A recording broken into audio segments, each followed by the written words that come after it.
Hello, my self Rajendra Sharma. आज हम gases stage में क्रिटिकल फिनोमेनन को डिस्कशन करेंगे। जो गैसेस पार्टिकल्स होते हैं वो गैसेस फेज में जो गैस के पार्टिकल्स के बीच में जो डिस्टेंस होती है वो मैक्सिमम होती है, और जैसे जैसे टेम्परेचर को हम बढ़ाते हैं वैसे वैसे जो पार्टिकल्स के मध्य में इंटरेक्शन होती है वो वीक होती जाती है, और इसके साथ ही जो काइनेटिक एनर्जी है गैसेस पार्टिकल्स की वो भी बढ़ती जाती है। लेकिन जैसे ही हम टेम्परेचर को कम करते जाते हैं तो गैसेस के जो पार्टिकल्स हैं उनके गैसेस के पार्टिकल्स की जो काइनेटिक एनर्जी है वो कम होती जाती है, और जो गैसेस पार्टिकल्स के बीच मध्य जो इंटरेक्शन होती है वो बढ़ती जाती है, और जो गैस के पार्टिकल्स हैं वो एक दूसरे के पास आते जाते हैं। यानी the most characteristic property for apart from one another and are in continuous rapid motion. Each molecule therefore leads almost an independent existence.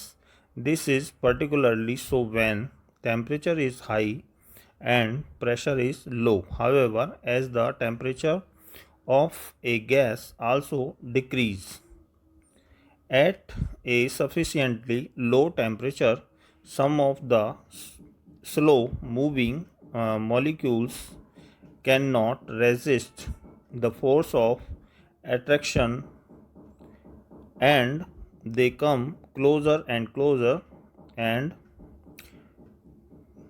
ultimately the gas changes in the liquid state. Thus liquefaction of gases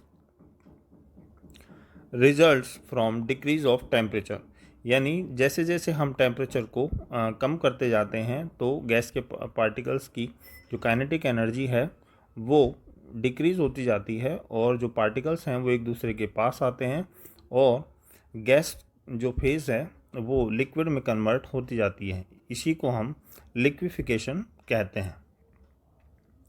इसके अलावा जो दूसरा factor है जो gas को liquid में convert करने की क्षमता रखता है वो है pressure.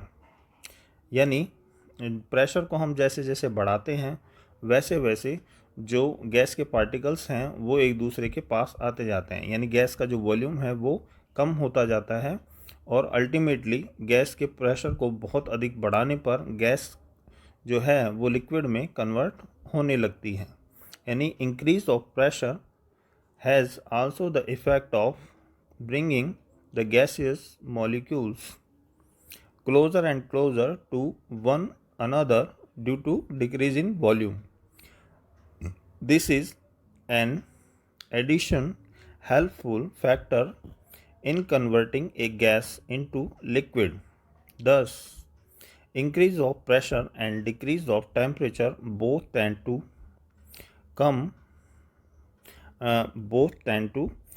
cause liquefaction of gas. For instance, जैसे सल्फर डाइऑक्साइड है वो -8 डिग्री सेंटीग्रेड टेम्परेचर और 1 एटमॉस्फेरिक प्रेशर पर उसका लिक्विफिकेशन हो जाता है। यानी इसके साथ साथ अगर जैसे मान लीजिए टेम्परेचर को हम इंक्रीज़ करते हैं तो प्रेशर जो होता है वो हमें बढ़ाना पड़ता है। तो कम प्रेशर पर यदि हम टेम्परेचर को काफ़ी ज़्यादा कम करें तो कम प्रेशर पर भी गैस का लिक्विफिकेशन हो सकता है। जो टेम्परेचर का जो फैक्टर है वो किस तरीके से हमें ये बताता है कि गैस का जो लिक्विफिकेशन है वो किस तरीके से हो सकता है, कि अगर जैसे मान लीजिए टेम्परेचर को हम कम करते जाते हैं तो गैस का लिक्विफिकेशन हो जाता है, लेकिन एक निश्चित टेम्परेचर एक निश्चित प्रेशर पर ही ये संभव हो पाता है। यानी the effect of temperature however is more important than that of the pressure, because for each gas there is a certain temperature above which it cannot be liquefied, यानी एक निश्चित टेम्परेचर के पश्चात अगर टेम्परेचर को और अधिक बढ़ाया जाता है तो गैस का जो लिक्विफिकेशन है वो नहीं हो पाता, चाहे हम जो प्रेशर है उसको कितना ही अधिक बढ़ाएं। यानी एक निश्चित टेम्परेचर से अधिक टेम्परेचर यदि गैस का है तो प्रेशर हम कितना ही भी अधिक बढ़ाएं, जो गैस का लिक्विफिकेशन है वो संभव नहीं हो पाता। उस निश्चित टेम्परेचर को ही हम क्रिटिकल टेम्परेचर कहते हैं। This temperature is known as the critical temperature. Thus, the critical temperature of a gas may be defined as the temperature above which it cannot be liquefied। यानी अगर उस क्रिटिकल टेम्परेचर से ज़्यादा यदि gas का temperature है तो हम प्रेशर कितना भी बढ़ा दें, गैस का लिक्विफिकेशन संभव नहीं हो पाता है। जैसे कि जो कार्बन डाइऑक्साइड है उसका जो क्रिटिकल टेम्परेचर है वो 31.1 डिग्री सेंटीग्रेड है।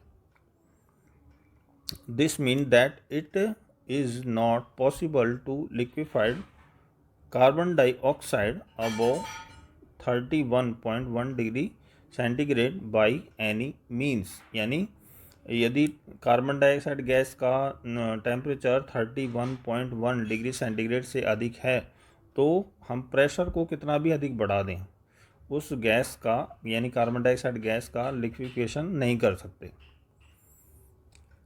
एट द क्रिटिकल जो क्रिटिकल टेम्परेचर है उस टेम्परेचर पर जो लिक्विफिकेशन करने पर जो प्रेशर हमने लगाया वो क्रिटिकल प्रेशर कहलाता है। और 31.1 डिग्री सेंटीग्रेड क्रिटिकल टेम्परेचर पर हमने यदि 72.9 atmospheric pressure carbon dioxide gas पर लगाई तो उसका लिक्विफिकेशन हो जाता है। तो ये जो प्रेशर है इसी प्रेशर को हम क्या कहेंगे, critical pressure. The critical temperature of oxygen is -118 degree centigrade and that of hydrogen is -240 degree centigrade. These gases therefore cannot be liquefied at ordinary temperature. Their critical pressure at 50.1 and 12.8 atmosphere respectively. The volume occupied by one molecule of a gas at its critical temperature and critical pressure is known as the critical volume। यानी जो critical pressure और critical temperature पर जो gas का जो volume है वो क्या कहलाता है, critical volume. For an example, critical volume of carbon dioxide, oxygen and hydrogen are respectively क्या है, 94.0, 78.2 एंड 65.5 मिलीलीटर पर मोल, मिलीलीटर पर मोल।